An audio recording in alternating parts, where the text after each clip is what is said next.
ये हम साथ में निगमबोध घाट के भीतर की भी तस्वीरें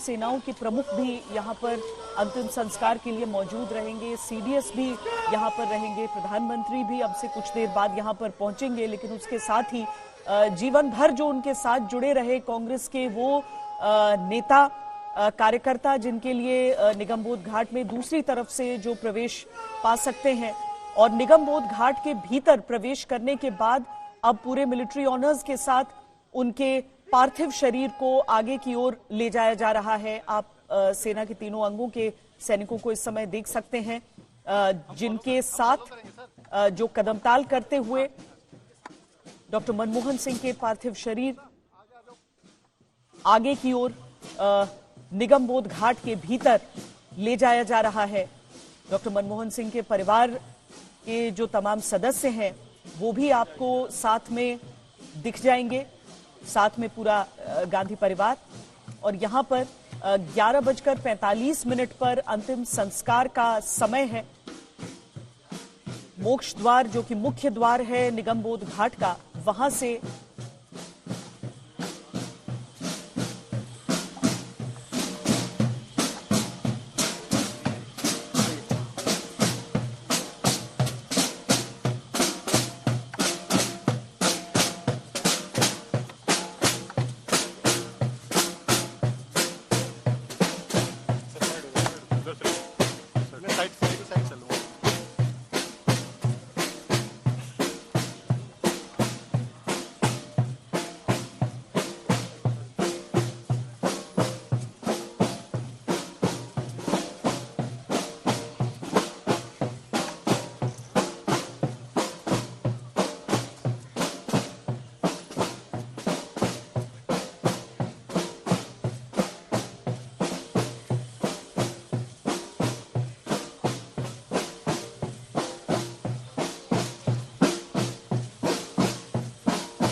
विजय जी, पूरी जो अंतिम यात्रा है, अंतिम दर्शन, पहले तो जब जैसे ही ये खबर आई कि मनमोहन सिंह नहीं रहे, लेकिन ये जो पल हो जाता है ना, जब आपको मालूम है कि ये इसके आगे फिर अब नहीं, ये बड़ा बहुत हृदय विदारक पल होता है, तकलीफ वाला। बिल्कुल। वैसे तो श्वेता जी, हिंदू धर्म में, सिख धर्म में कहा जाता है कि जिंदगी खुद ही एक पड़ाव है जी। अब ये अंतिम यात्रा का आखिरी पड़ाव है कि यात्रा का, जिंदगी के सफर का, और बहुत तकलीफ वाला है, किसी के लिए भी होता है। लेकिन एक ऐसा शख्स जिसने हिंदुस्तान की एक किस्मत कहना चाहिए बदल दी, जिसने बहुत बड़े फैसले किए, जिसने हिंदुस्तान के आम, यदि मनमोहन सिंह जी को आप याद करें तो दो तरह से मैं देखता हूँ। एक मनमोहन सिंह वित्त मंत्री के तौर पर जिन्होंने हिम्मत भरा फैसला किया, जो लिबरलाइजेशन का फैसला है वो हिम्मत भरा फैसला मैं मानता हूँ। आज की जो जनरेशन है वो एलपीजी को जानती होगी, एलपीजी की बात, लेकिन मनमोहन सिंह के वक्त में जो एलपीजी था वो दूसरा था। उस एलपीजी का मतलब था लिबरलाइजेशन, प्राइवेटाइजेशन एंड ग्लोबलाइजेशन। तो मनमोहन सिंह ने वित्त मंत्री के तौर पर वो एलपीजी दी थी जिससे रोशन हुआ हिंदुस्तान आर्थिक फैसलों के तौर पर। क्योंकि उससे पहले को याद करें तो एक बंद हिंदुस्तान था जिसकी इकोनॉमी बंद दरवाजों वाली थी, जिसमें कुछ कारोबारी नहीं चाहते थे कि हिंदुस्तान के वो दरवाजे बहुत सारे लोगों के लिए खुले, कुछ बड़ी ब्यूरोक्रेसी के लोग थे जो नहीं चाहते थे, और हम एक नेहरूवियन समाजवादी आर्थिक नीतियों के साथ निकले थे, जहां पर PSUs और बड़े जो संस्थान थे उनके साथ चल रहे थे।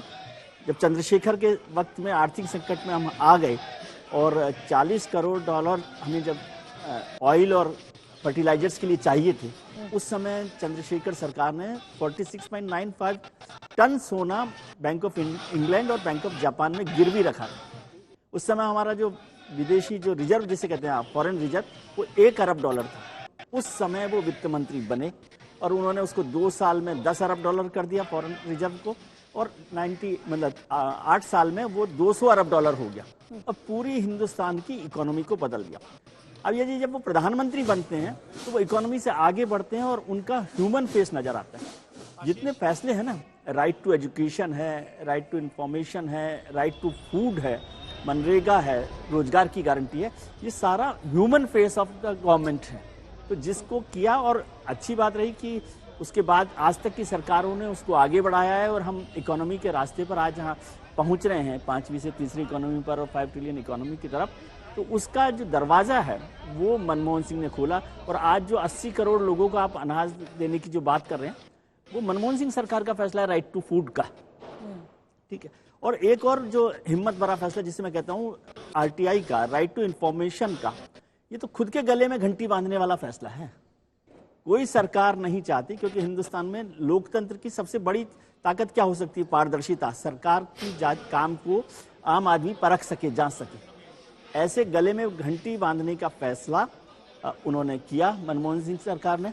और मनमोहन सिंह, उसमें भी मैं बताऊं, कोई कहेगा कि सरकार ने ऐसा किया, जो सरकार ने जब NAC ने ये बिल पास किया, NAC ने ये बिल रेकमेंड किया, तो जो सरकारी अफसर थे हमारे बड़े भाई लोग, उन्होंने ऐसा कमजोर बिल बनाया जिसका कोई मायने नहीं था, और उसको मनमोहन सिंह ने के कहने पर उसमें 102 अमेंडमेंट्स किए गए, 102 अमेंडमेंट्स इन RTI।